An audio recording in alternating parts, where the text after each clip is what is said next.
पुरानी की बात नहीं है किसी का। आज के लिए मेरा थोड़ा नेट स्लो हो सकता है फ्रॉम माई साइड। कल से हम लोग जियो फाइबर यहाँ पे भी लगा लेंगे, इंस्टॉल कर लेंगे, इसलिए कल से बहुत फास्ट रहेगा मेरे तरफ से।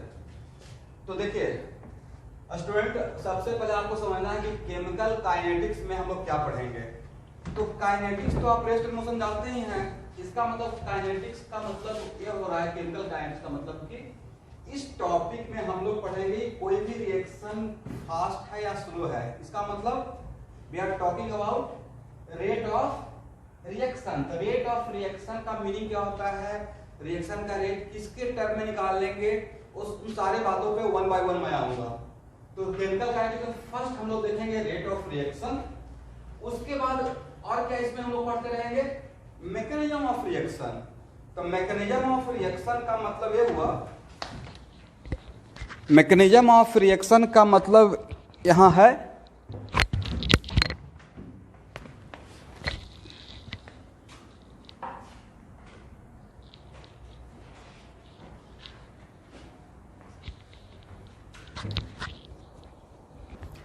मैकेनिज्म ऑफ रिएक्शन का मतलब रिएक्शन कैसे हो रहा है।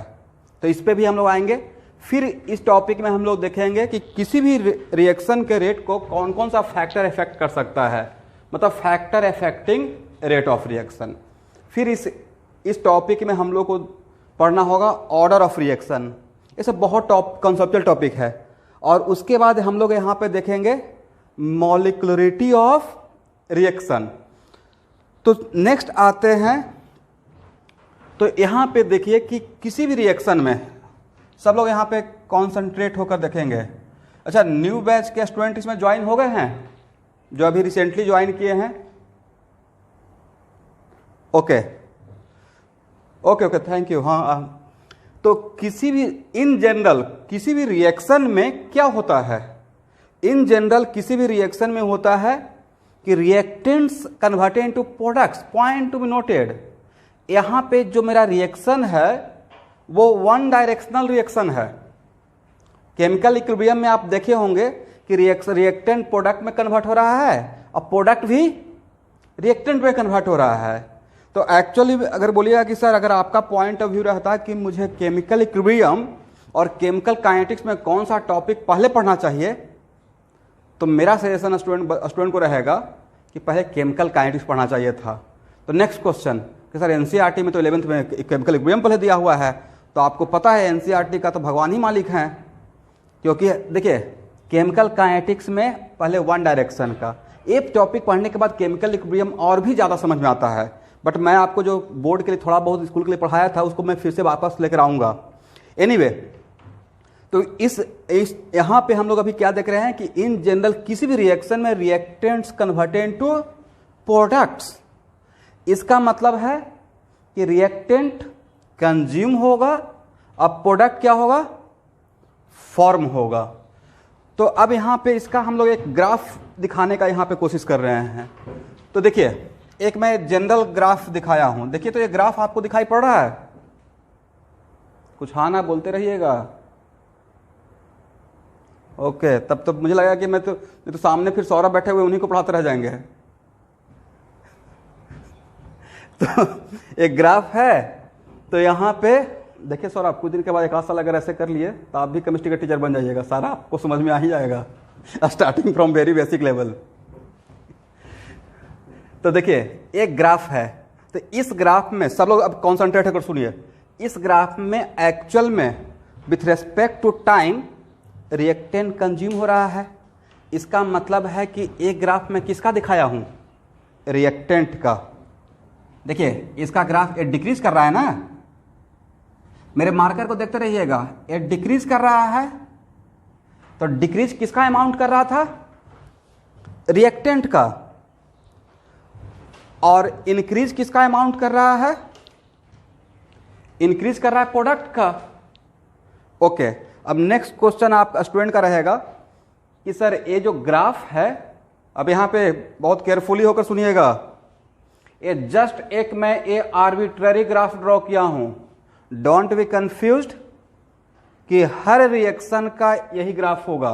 मैंने यहां पे जो फर्स्ट पेज में जो दिखाया गया स्टडी मटेरियल में, जो आपको पीडीएफ दिया हूं, उसका मतलब ये नहीं है कि हर रिएक्शन का ग्राफ रिएक्टेंट का प्रोडक्ट का काइंड ऑफ हाइपरबोला और पैराबोला ही रहेगा। जस्ट मैं एक आर्बिट्रेरी लिया हूं।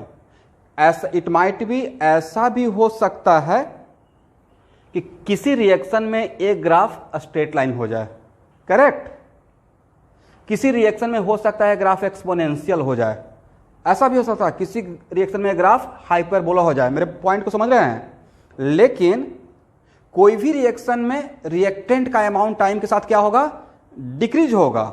बट वो graph it can be a straight line, exponential decreasing या hyperbolic, depending upon order of reaction and depending upon situation. इसलिए जस्ट मैं आपको समझाने के लिए फॉर मोमेंट एक रैंडम ऐसे ग्राफ ड्रॉ करके दिखा दिया था स्टडी मटेरियल में कि देखिए किसी कोई एक मैं आर्बिट्रेरी रिएक्शन सोच रहा हूं, बट कौन सा रिएक्शन मुझे भी नहीं पता है, बट कोई भी रिएक्शन रहेगा इन जनरल, तो किसी भी रिएक्शन में ऑब्वियसली रिएक्टेंट अगर वन डायरेक्शनल रिएक्शन है तो ये ऑब्वियस सी बात है कि रिएक्टेंट का अमाउंट कंज्यूम होगा, अब प्रोडक्ट का अमाउंट फॉर्म होगा। दिस इज द ओनली वजह कि रिएक्टेंट का कॉन्सेंट्रेशन वर्सेस टाइम का जब आप स्लोप देखेंगे तो आपको बताए थे ना स्लोप कैसे निकालते हैं। तो देखिए मान लेते हैं कि इस पॉइंट पे रिएक्टेंट का अगर स्लोप देख रहे हैं तो स्लोप निकालने का तरीका होता है, फिर से एक बार, कि जिस पॉइंट पे भी स्लोप निकालते हैं उस पॉइंट पे क्या ड्रॉ करते हैं?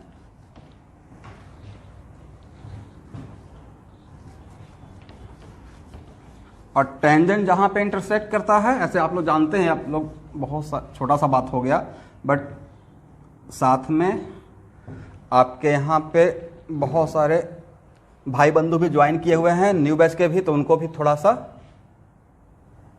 देखिए। सपोज कीजिए कि मैंने ये किसका कॉन्सेंट्रेशन, रिएक्टेंट्स का, किसी का भी अगर ऑडियो या मेरा वीडियो विजुअलाइज नहीं होते रहेगा तो काइंडली मुझे अपना ऑडियो ऑन करके बोलेंगे सर नहीं आ रहा है, तो घबराने की बात नहीं है, पैरेलली आपको मैं रिकॉर्ड भी कर रहा हूं तो अब आपको मिल भी जाएगा। तो देखिए ये reactant versus concentration of reactant, ये जो 2 पेज लिखे हैं ना, कुछ स्टूडेंट बोल रहे थे सर ओनली 2 पेज, ये 2 पेज में बहुत सारा कॉन्सेप्ट है, बहुत कुछ आपको समझना पड़ेगा। तो एक कॉन्सेंट्रेशन ऑफ रिएक्टेंट, हाँ यस,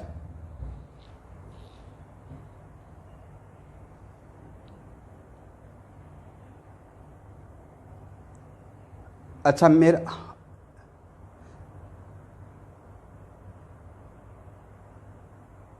क्या हो रहा है?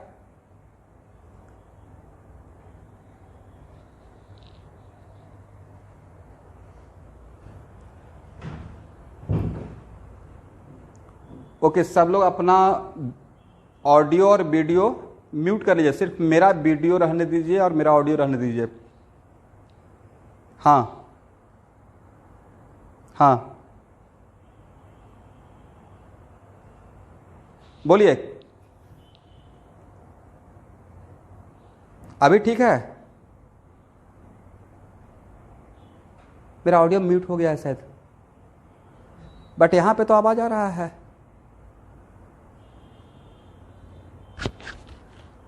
हेलो, देखिए आज के लिए थोड़ा सा वेट कर, थोड़ा सा कोऑपरेट कीजिएगा, क्योंकि मैं देखिए मैं जो यहाँ से आउटपुट दे रहा हूँ, जहाँ तक मुझे टेक्नोलॉजी का ज्ञान जितना थोड़ा सा अल्प ज्ञान है कि मुझसे आप बहुत सारे स्टूडेंट ज्वाइन कर रहे हैं, तो आपको कुछ टाइम कल से मेरे तरफ से नेट थोड़ा फास्ट रहेगा। जैसे कल मैं एक डाउट क्लास लिया था ना ओल्ड बैच का, तो फास्ट था, इसलिए तो वहाँ पे मैं यूज़ कर रहा था जियो फाइबर, आज यहाँ पे मैं एयरटेल का बस यूज़ कर रहा हूँ, तो कल से आपका ठीक हो जाएगा, थोड़ा सा वेट कीजिएगा।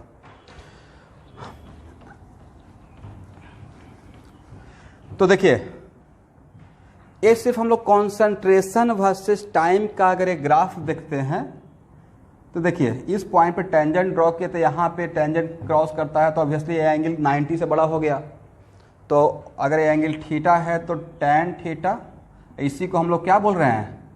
Slope of what? Slope of concentration versus time of reactant.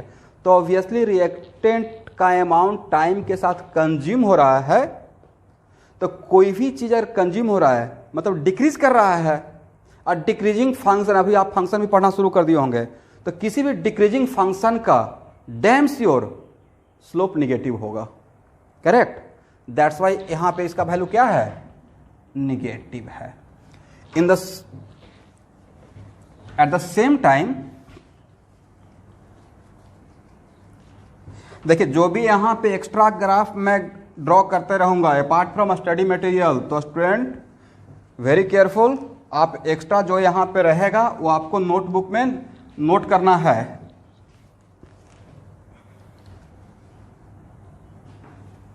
कौन सा पार्ट समझ में नहीं आया?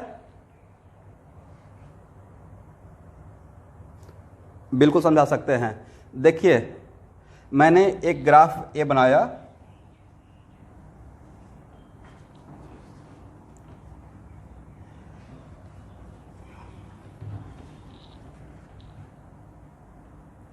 किसी भी रिएक्शन में in general reactants convert into what? Products. ठीक है? तो रिएक्टेंट्स कन्वर्ट इनटू प्रोडक्ट्स, तो इसका अमाउंट टाइम के साथ क्या होगा? डिक्रीज करेगा, और इसका अमाउंट टाइम के साथ क्या होगा? इंक्रीज करेगा। Obviously we are going from left to right ना, तो ए खत्म होगा, ए बनेगा, इसका मतलब प्रोडक्ट का अमाउंट इंक्रीज करेगा और रिएक्टेंट का अमाउंट टाइम के साथ डिक्रीज करेगा। तो आज के बाद न्यू बैच का स्टूडेंट मेरे तरफ से एक बात याद रखिएगा कि किसी भी वैसा कोई भी फंक्शन, जो फंक्शन अगर डिक्रीजिंग फंक्शन है, जिसका वैल्यू टाइम के साथ या किसी के रिस्पेक्ट में अगर कम हो रहा है, तो उसका स्लोप निगेटिव होता है। तो नेक्स्ट क्वेश्चन की सर कैसे पता चला कि स्लोप निगेटिव होता है? तो देखिए, मैं यहाँ पे रिएक्टेंट वर्सेस टाइम का ग्राफ लिया हूँ, वही मैं वहाँ पे बोल रहा था। तो आप में से कुछ स्टूडेंट बोल सकते हैं कि सर ऐसा कर्व ग्राफ क्यों दिखा है? मेरा आंसर है कि एक मैं आर्बिट्ररी हाइपोथेटिकल इमेजिन किया हूँ। आगे के लेक्चर में, क्लास में, इट माइट बी कि रिएक्टेंट का ग्राफ डिक्रीज करेगा, बट हो सकता है it can be a straight line, हो सकता है इट कैन बी एक्सपोनेंशियल, हो सकता है इट कैन बी पैराबोलिक, हो सकता है it can B hyperbolic, but for moment एक मैं आर्बिट्ररी ग्राफ ड्रॉ किया। और ऊपर क्यों नहीं गया? क्योंकि मेरा फंक्शन यहां पे रिएक्टेंट का अमाउंट कम हो रहा था, नीचे आएगा टाइम के साथ। करेक्ट? और किसी भी डिक्रीजिंग फंक्शन में, मैं सपोज कीजिए कि यहां पे मैं स्लोप निकालना चाह रहा हूं, तो स्लोप निकालने का तरीका होता है, और ये जो स्लोप यहां पे मैं यहां पे एक टेंजेंट जो ड्रॉ किया, तो ये स्लोप क्या है? एवरेज स्लोप है या इंस्टेंटेनियस स्लोप है? तो किसी एक पॉइंट का स्लोप को हम लोग बोलते हैं इंस्टेंटेनियस स्लोप। और स्ट्रेट लाइन आप पढ़े होंगे, दो पॉइंट के बीच का स्लोप, तो क्या हो गया? एवरेज स्लोप, क्योंकि वो दो पॉइंट के बीच का स्लोप है। बट किसी एक पॉइंट का स्लोप निकालना रहता है, तो that is called what? Instantaneous. आप देखते नहीं है delta y by delta x, ये क्या है? इसको हम लोग एवरेज स्लोप बोलते हैं। और इसी को अगर D Y by D X, तो what the meaning of, what the geometrical meaning of differentiation? D Y by D X का ज्योमेट्रिकल मीनिंग क्या होता है? स्लोप होता है। तो ये है एवरेज स्लोप, ये है इंस्टेंटेनियस स्लोप। तो वैसे ही अगर किसी एक पॉइंट का स्लोप निकालते हैं, तो देखिए ये जहां पर टेंजेंट ड्रॉ किए, तो टेंजेंट जो है इस हॉरिजॉन्टल एक्सिस को, जिनको नहीं पता है नॉर्मल स्लोप का नॉलेज, उनके लिए टेंजेंट जहां पे क्रॉस करता है, इंटरसेक्ट करता है हॉरिजॉन्टल एक्सिस को, वहां से राइट जाते हैं और एक एंगल मेजर करते हैं। ऐसा एंगल का में जो tan का वैल्यू होता है, किसका वैल्यू? tan का वैल्यू, उसी को हम लोग स्लोप बोलते हैं। और आप जो ट्रिगोमेट्री में पढ़े होंगे, बहुत छोटी सिंपल सी बात है। और ये भी पता होगा कि स्लोप में थीटा का वैल्यू, एंगल का वैल्यू 0 से 180 तक ही एग्जिस्ट करता है। ये बहुत नॉर्मल सी बात है, 0 से 180। तो 90 डिग्री से 180 के बीच में tan का वैल्यू निगेटिव होता है। तो देखिए यहां पे जब ड्रॉ किए, तो ऑब्वियसली ये एंगल क्या है, और कहां से एंगल मेजर करना है? जहां पे इंटरसेक्ट करेगा उससे राइट जाकर एंटी क्लॉकवाइज मूव कीजिएगा, क्लॉकवाइज नहीं, कहां? Anti clockwise. तो जो tan का वैल्यू मिलेगा, that is called what? That is called slope. तो वैल्यू क्या है मेरा? निगेटिव है। अभी समझ में आया ग्राफ? जिनका भी डाउट था ओके, ऐसे ही जहां पे कंफ्यूजन रहेगा तो बीच बीच में पूछते रहिएगा। ऐसा नहीं कि सत्यनारायण भगवान कथा है सुन रहे हैं।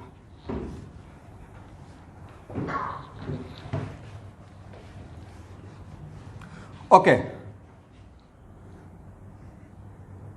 Now come to the point. अगर प्रोडक्ट का बात करते हैं तो प्रोडक्ट का अमाउंट टाइम के साथ क्या होगा, इंक्रीज करेगा। तो अब मैं एक आर्बिट्रेरी हाइपोथेटिकल लिया हूं कि शायद ऐसा भी ग्राफ हो सकता है, मुझे नहीं पता कि ऐसा होगा या नहीं होगा, आगे के लेक्चर में पता चलेगा। जैसा इक्वेशन डेवलप होगा वैसा ग्राफ होगा।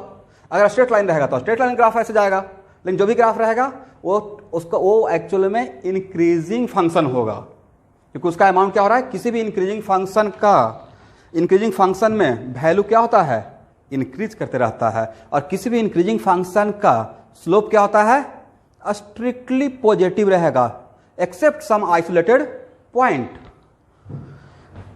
तो यहां पे कोई भी एक पॉइंट ले लीजिएगा तो देखिए इसका हर पॉइंट पे स्लोप क्या है, पॉजिटिव है। तो इस पॉइंट की बात करते हैं तो हॉरिजॉन्टल एक्सिस को यहां पे कट किया तो यहां से देखिएगा तो ए एंगल क्या है, एक्यूट एंगल है। तो इसके tan के वैल्यू को, इसी को तो स्लोप बोल रहे हैं, क्या रहेगा, positive.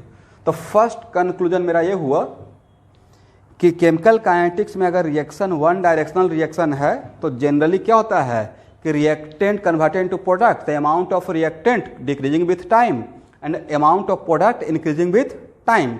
That's why slope of reactant versus time negative रहेगा और slope of concentration versus time of the reactant, slope of किसका, कॉन्सेंट्रेशन वर्सेस टाइम किसका, रिएक्टेंट का, निगेटिव होगा।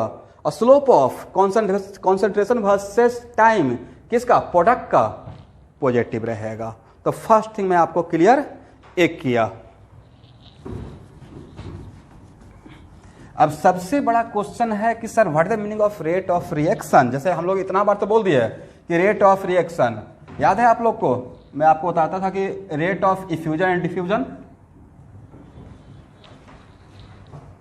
तो rate of effusion and diffusion, but rate of effusion and diffusion का बहुत सारा मीनिंग था, राइट।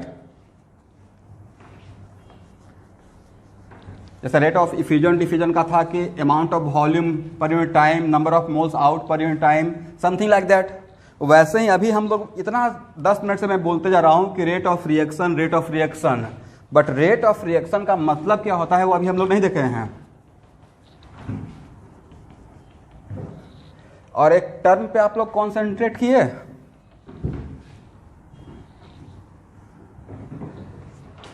एक टर्म यहां पे मैं बोल रहा हूं,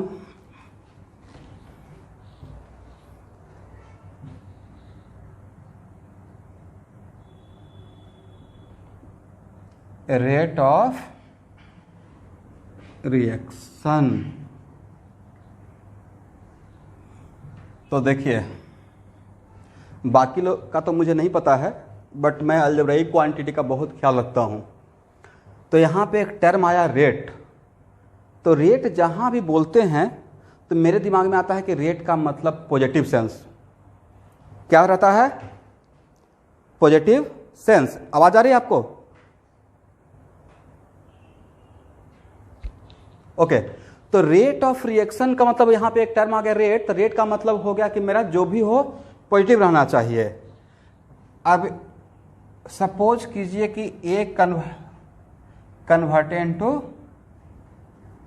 प्रोडक्ट्स, करेक्ट, ऐसे मान लीजिए पहली बात। तो ये बताइए कि इसका अगर 1 मोल कंज्यूम होता है, न्यू बैच के स्टूडेंट से क्वेश्चन है, नॉट ओल्ड बैच, पहले न्यू बैच का स्टूडेंट आंसर देंगे। इसका अगर 1 मोल कंज्यूम होता है तो प्रोडक्ट का कितना मोल बनेगा, न्यू बैच का स्टूडेंट एनीवन,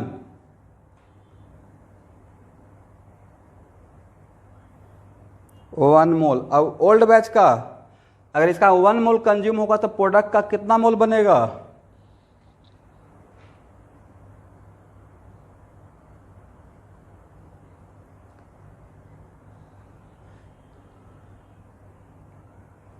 बोलिए कितना मोल बनेगा। Very good. तो एक्चुअल ऐसे ही ये आप लोग से मैं मजाक कर रहा था 1 मोल इसका कंज्यूम होगा तो आप कैसे बता सकते हैं कितना मोल बनेगा? मुझे भी नहीं पता है। प्रोडक्ट में यहां पे स्टोइचोमेट्रिक कोएफिशिएंट क्या है? न्यू बैच समझे मेरे पॉइंट को? न्यू बैच को स्टूडेंट के लिए इसका 1 मोल अगर कंज्यूम होगा तो यू कैन नॉट से कि इसका कितना मोल बनेगा, क्योंकि यहां पे कितना मोल बनेगा it depends on what, it depends on कि यहां पे जो रहेगा उसका स्टोइचोमेट्रिक कोएफिशिएंट क्या है। हाँ या ना? तो नेक्स्ट क्वेश्चन की सर फर्स्ट क्लास में ही आपने ऐसा मजाक क्यों किया? तो मेरा आंसर ये है कि आरसी मुखर्जी में एक क्वेश्चन इस टाइप का भी है, तो वहां पे आपको मिल जाएगा। इसलिए कभी भी ऐसा क्वेश्चन आ सकता है। तो जानते हैं कि ऑब्जेक्टिव में एक ऑप्शन रहता है, जब कुछ भी समझ में नहीं आ रहा था नॉन ऑफ दिस।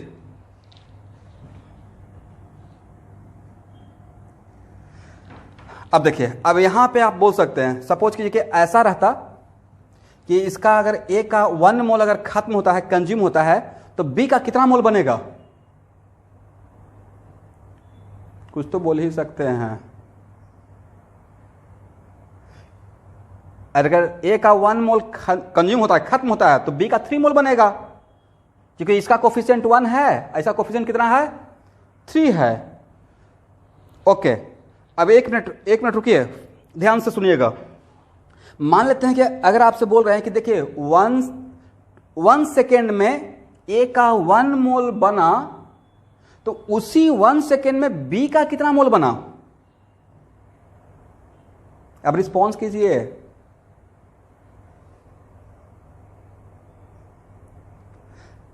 ऐसा थोड़े है कि ए का 1 सेकेंड में खत्म हो रहा तो कहीं पे जाके रखा हुआ है कि थोड़ा देर के बाद बी बनेगा, ऐसा नहीं ना होगा। अगर 1 सेकेंड में ए का फॉर्म हुआ तो उसी 1 सेकेंड में बी का 3 मोल फॉर्म हो जाएगा। तो बोलिए बी का 1 सेकेंड में कितना बना? 3 मोल। और ए का 1 सेकेंड में कितना? यहां पे अगर इसका 1 मोल कंज्यूम होता है तो उसी टाइम पे इसका, उस सेम टाइम में, in the same time, how many moles of B are form in the same time? 3 mole. तो बताइए किसका रेट ज्यादा है? अब ए के लिए तो हम लोग टर्म यूज करेंगे कि rate of reaction, rate of disappearance of A क्या हो रहा है? बन रहा है या जा रहा है? जा रहा है ना, that's why it is called what? Rate of disappearance. और बी तो बन रहा है, तो इसके लिए क्या यूज करेंगे? Rate of appearance. करेक्ट? ठीक है ना?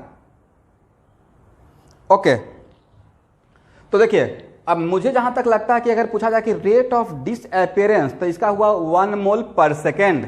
ए का कितना हुआ? 1 मोल पर सेकेंड। लेकिन रेट ऑफ अपीयरेंस कितना हुआ? 3 मोल पर सेकेंड। तो आप खुद बताइए कि प्रोडक्ट का बनने का रेट और रिएक्टेंट का कंज्यूम होने का रेट दोनों सेम है? दोनों सेम नहीं है। तो अब यहां पर नेक्स्ट क्वेश्चन कि सर तो यहां पे रेट ऑफ रिएक्शन किसको बोलें? करेक्ट? यहां पे क्वेश्चन क्या है कि अब हम लोग, तो अब नेक्स्ट क्वेश्चन कि यहां पे ए का डिसअपियरेंस का रेट है। बहुत आराम से चलूंगा, केमिकल काइनेटिक्स का पहला क्लास है, कोई जल्दीबाजी नहीं है, आराम से 10 लेक्चर भी लगेगा, कोई प्रॉब्लम नहीं है। इस बहुत इंपॉर्टेंट टॉपिक है। तो अब सॉरी, हाँ रेट, वेरी गुड। आप रेट ऑफ, यस बिल्कुल बोल सकते हैं। रेट ऑफ अपीयरेंस बोलिए, रेट ऑफ फॉर्मेशन बोलिए, दोनों का मतलब सेम है। ठीक है? ठीक ना?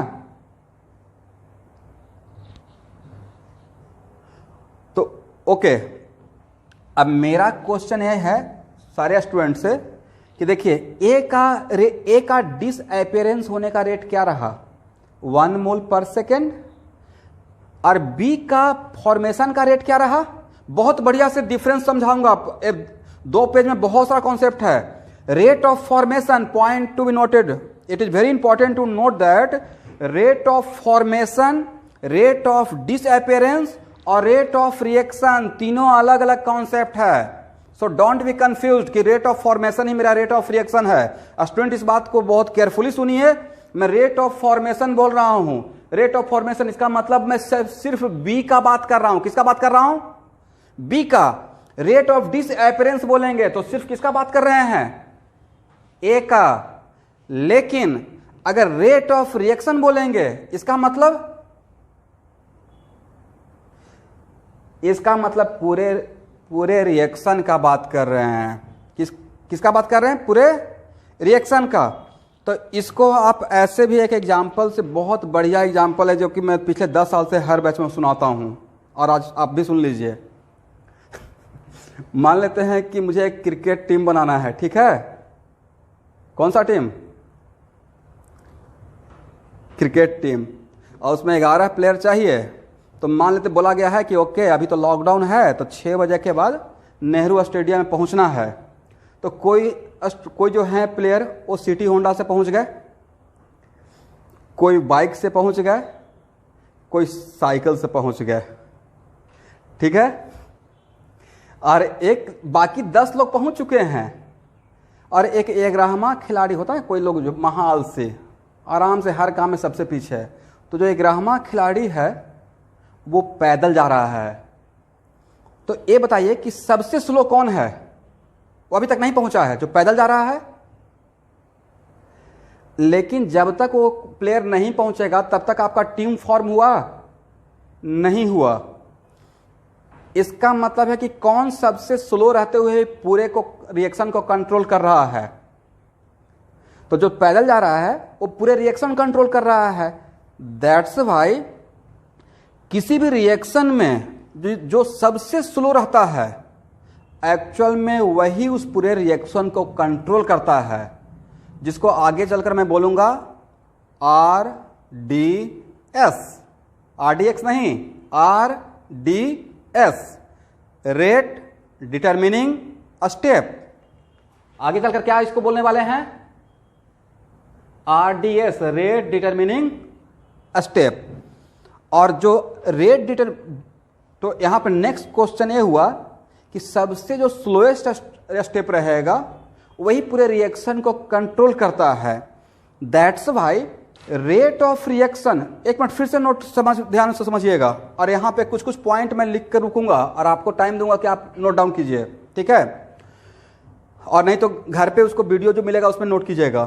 तो किसी भी रिएक्शन के लिए जो रेट ऑफ रिएक्शन रहेगा वो एक्चुअली एक कॉमन वैल्यू होगा।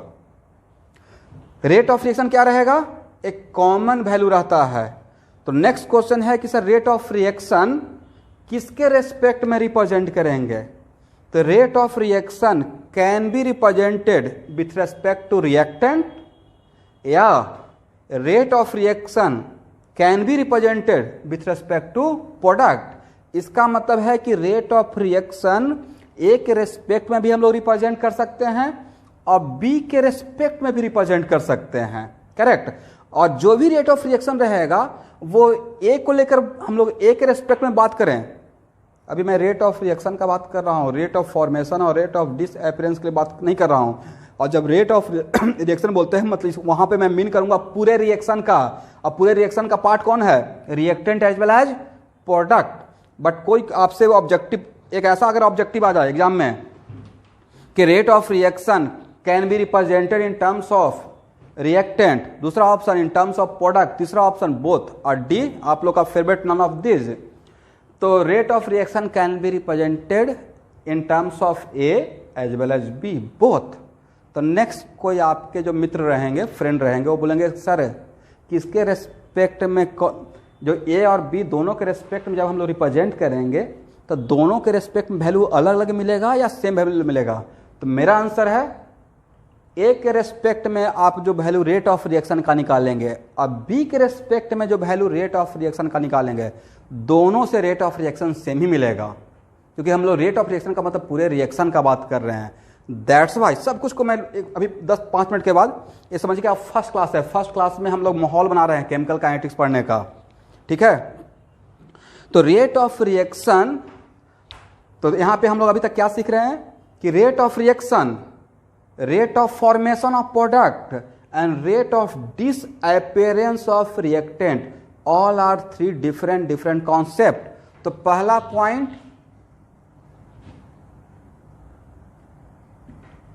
Rate of reaction and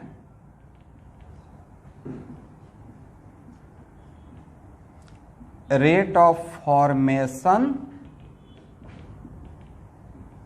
and rate of formation किसका? Of product and rate of disappearance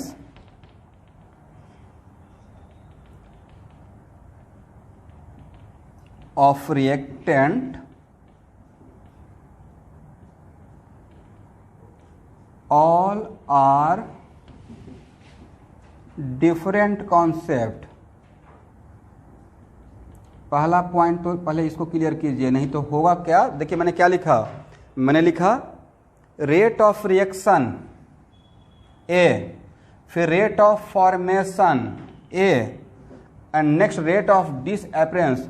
all this three are अलग अलग कॉन्सेप्ट है, all this three are different concept. Rate of reaction जहां पे बोलेंगे मतलब मैं पूरे रिएक्शन का बात कर रहा हूं, करेक्ट। फिर रेट ऑफ फॉर्मेशन बोलेंगे मतलब मैं सिर्फ प्रोडक्ट का बात कर रहा हूं। और जब रेट ऑफ डिसअपियरेंस बोल रहे हैं, क्या बोल रहे हैं? रेट ऑफ डिसअपियरेंस मतलब उस टाइम पे हम लोग किसका बात कर रहे हैं? रिएक्टेंट का बात कर रहे हैं। तो पहला पॉइंट तो ये क्लियर कीजिए। अब नेक्स्ट पॉइंट है कि इसमें किसी स्टूडेंट का रहेगा क्वेश्चन मन में कि सर इज इट कंपल्सरी कि प्रोडक्ट में एक ही प्रोडक्ट रहेगा? ऐसा तो नहीं ना हो सकता है, मोर देन वन प्रोडक्ट भी तो हो सकता है, something like A converted into B and C, correct. तो जहां पे एक से ज्यादा प्रोडक्ट रहेगा तो नेक्स्ट क्वेश्चन रहेगा क्या सारे प्रोडक्ट का रेट ऑफ फॉर्मेशन सेम रहेगा? तो मेरा आंसर रहेगा कि बिल्कुल नहीं। Rate of formation of products of different product are different and different. It depends on a stoichiometric coefficient, जिसको कि अब थोड़ी देर के बाद हम लोग देखेंगे, करेक्ट। वैसे ही इन सिमिलर मैनर अगर reactant more than one reactant है तो इट इज नॉट कंपल्सरी कि हर रिएक्टेंट का रेट ऑफ डिसअपियरेंस सेम ही होगा। डिफरेंट रिएक्टेंट का रेट ऑफ डिसअपियरेंस डिफरेंट होगा। डिफरेंट प्रोडक्ट का रेट ऑफ फॉर्मेशन डिफरेंट होगा। It is very much depend on its stoichiometric coefficient. लेकिन रेट ऑफ फॉर्मेशन सबका कॉमन वैल्यू होगा, क्योंकि बोल क्या रहे हैं? Rate of reaction. तो रेट ऑफ रिएक्शन जैसे ही बोल रहे हैं तो रेट ऑफ रिएक्शन का मतलब सबका एक साथ, तो वो एक फिक्स्ड और कॉमन वैल्यू होगा। वो रिएक्टेंट के टर्म में रेट ऑफ रिएक्शन बोले या प्रोडक्ट के टर्म में रेट ऑफ रिएक्शन निकालें, सबका वैल्यू सेम होना चाहिए, वो वैल्यू कॉमन होना चाहिए। ठीक है, तो पहला पॉइंट मैं आपको डिफरेंस बताया, समझ में आया ना आप लोग को? मैं क्या बोलना चाह रहा हूं? रेट ऑफ रिएक्शन एक अलग बात है, अलग कॉन्सेप्ट है। Rate of formation of product एक अलग कॉन्सेप्ट है, और rate of disappearance of reactant एक अलग कॉन्सेप्ट। पहला ये चीज सीख लीजिए।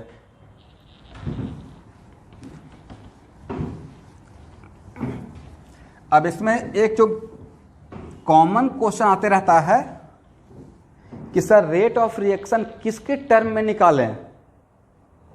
मतलब यहां पे एक कॉमन क्वेश्चन हो सकता है कि सर रेट ऑफ रिएक्शन तो निकालना है, बट रेट ऑफ रिएक्शन किसके टर्म में निकालें? तो मेरा आंसर रहेगा rate of reaction can B find out with respect to reactant as well as with respect to product। मतलब हम लोग रेट ऑफ रिएक्शन किसके किसके टर्म में निकाल सकते हैं? तो रेट ऑफ रिएक्शन हम लोग रिएक्टेंट के टर्म में भी निकाल सकते हैं और प्रोडक्ट के टर्म में भी निकाल सकते हैं, बट किसी के रिस्पेक्ट में निकालिएगा तो दोनों से वैल्यू आपको कॉमन वैल्यू सेम वैल्यू रहेगा, क्योंकि हम लोग बात ही कर रहे हैं पूरे रिएक्शन का बात कर रहे हैं, रिएक्टेंट और प्रोडक्ट का अलग अलग बात नहीं कर रहे हैं। ओके,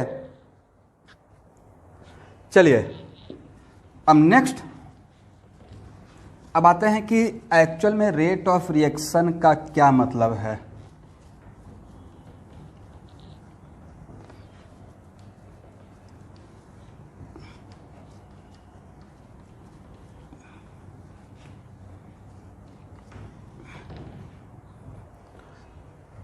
तो एक और एग्जांपल यहां पे लेते हैं।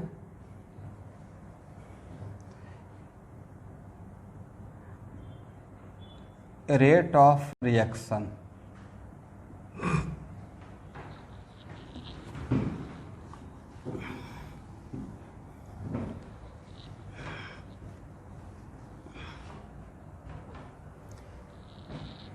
तो यहां पे है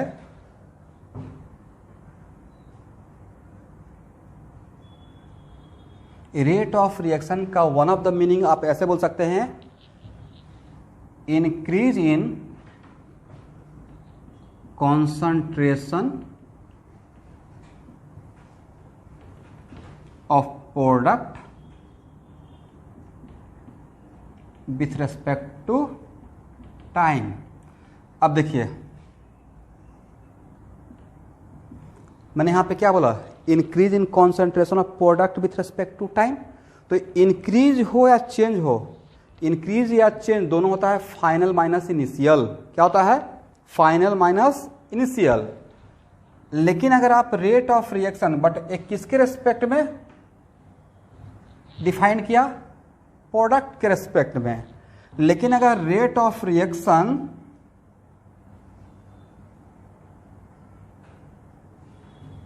तो इसको हम लोग ऐसे भी बोल सकते हैं, decrease in concentration of reactant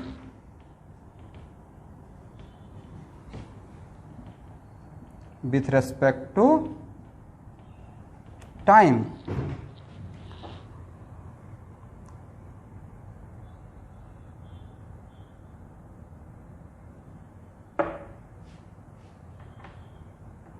अब एक मिनट रुकिए।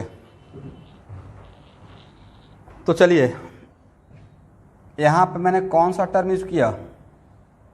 डिक्रीज। और स्टूडेंट लोग ये बताइए कि डिक्रीज क्या होता है? डिक्रीज होता है ऑलवेज, डिक्रीज या लॉस ऑलवेज होता है इनिशियल माइनस फाइनल। क्या होता है? ऑलवेज डिक्रीज का मतलब इनिशियल माइनस फाइनल। तो नेक्स्ट क्वेश्चन कि सर आपने रेट ऑफ रिएक्शन में यहां पे तो बोला कि increase in concentration of product with respect to time. तो मेरा आंसर रहेगा हाँ, प्रोडक्ट का तो इंक्रीज ही कर रहा है, बट रिएक्टेंट का क्या हो रहा है? रिएक्टेंट का डिक्रीज कर रहा है। तो लेकिन डिक्रीज तो एक टर्म बना है, बट मैं वहां पे मैथमेटिक्स भी मैं सोच रहा था दिमाग में। और मेरा मैथमेटिक्स ये था कि जैसे ही रेट ऑफ रिएक्शन का बात करते हैं, पॉइंट टू बी नोटेड, जैसे ही हम लोग रेट ऑफ रिएक्शन का बात करते हैं तो रेट ऑफ रिएक्शन का मतलब मेरे दिमाग में चल रहा था कि मेरा क्वांटिटी पॉजिटिव आना चाहिए। ठीक है?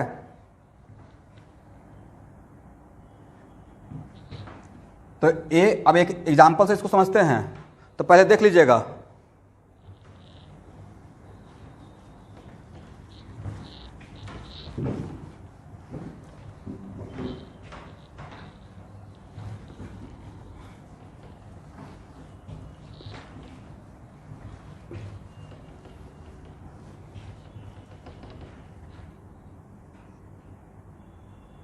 ए कन्वर्टेड टू बी। ठीक है? तो सपोज कीजिए कि हम लोग ए के रेस्पेक्ट में बात करते हैं।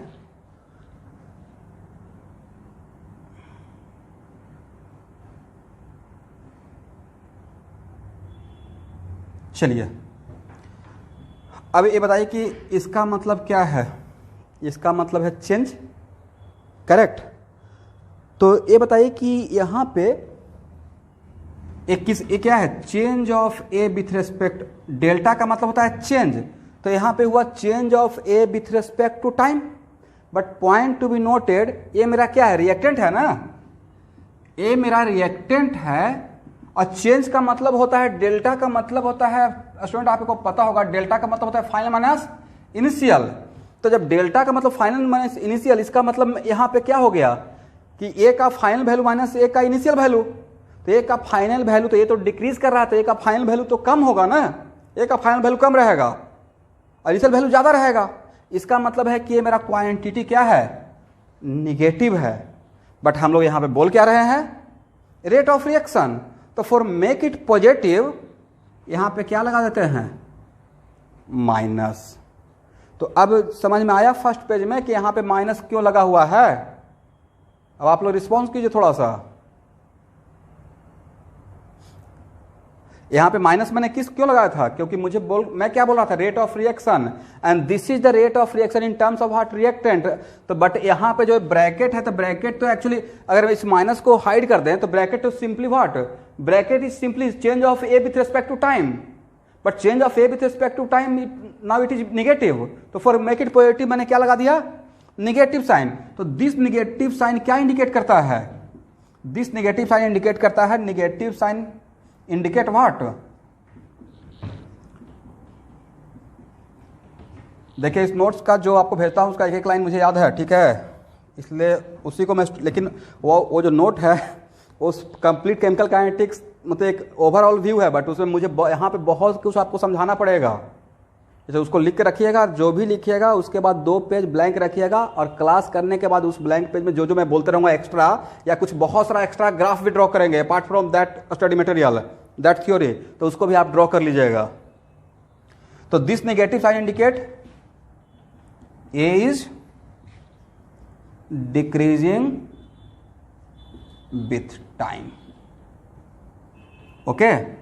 और इसी को तो नेक्स्ट क्वेश्चन, तो ए मेरा क्या है, रेट ऑफ रिएक्शन। लेकिन अब नेक्स्ट क्वेश्चन ये है,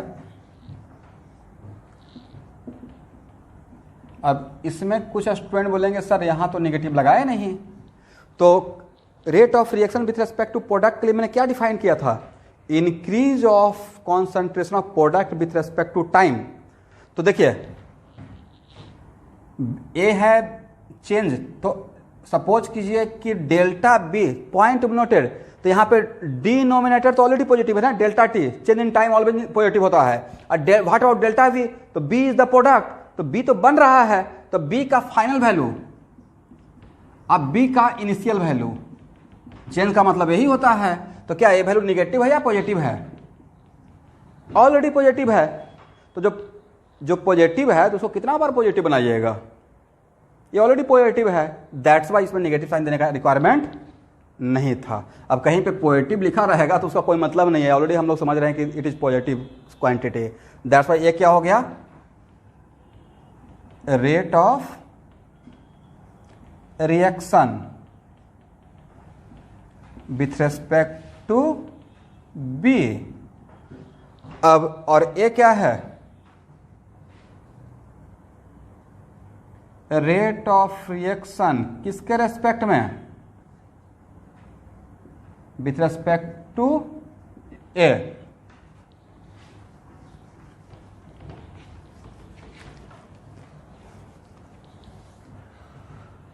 चलिए, तो आज हम लोग यहां पे देख रहे थे कि रेट ऑफ रिएक्शन, लेकिन अभी इसमें बहुत सारा लूप होल है, क्योंकि अभी हम लोग बच के निकल जा रहे हैं। अब नेक्स्ट क्वेश्चन पूछा जाएगा, सर यहाँ पे rate of formation of B क्या होगा, rate of formation of B क्या होगा, और rate of disappearance of A क्या होगा, और रेट ऑफ रिएक्शन।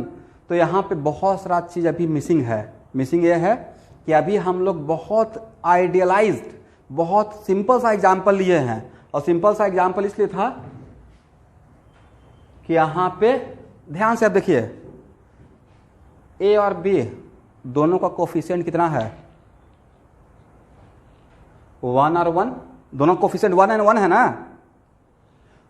तो इसका भी कोफिशिएंट 1 है, इसका भी कोफिशिएंट 1 है, तो इसका अगर 2 मोल एक सेकंड में जाएगा तो इसका भी 2 मोल एक सेकंड में फॉर्म होगा, बिकॉज दोनों का कॉमन कोफिशिएंट है। तो बोलिए इसका रेट ऑफ डिसअपीयरेंस, इसका रेट ऑफ डिसअपीयरेंस, अब बी का रेट ऑफ फॉर्मेशन, दोनों डिफरेंट रहेगा या सेम रहेगा। इफ कोफिशिएंट आर सेम, किसी भी 2 केमिकल सब्सटेंस का रिएक्शन में अगर कोफिशिएंट सेम रहेगा तो उसका रेट बनने का या डिक्रीज होने का सेम रहेगा। फॉर एग्जाम्पल इसका कोफिशिएंट 1 है, इसका भी कोफिशिएंट 1 है, तो अगर इसका 1 सेकेंड में 2 मोल खत्म होता है तो इसका 1 सेकंड में 2 मोल बनेगा। तो दैट्स वाई इसका रेट ऑफ डिसअपियरेंस अगर 2 मोल पर सेकंड है तो इसका रेट ऑफ अपीयरेंस या रेट ऑफ फॉर्मेशन क्या रहेगा, 2 मोल पर सेकंड रहेगा। तो नेक्स्ट क्वेश्चन कि सर रेट ऑफ रिएक्शन क्या होगा, तो बोलिए इसका वैल्यू अनकॉमन वैल्यू है या कॉमन वैल्यू है?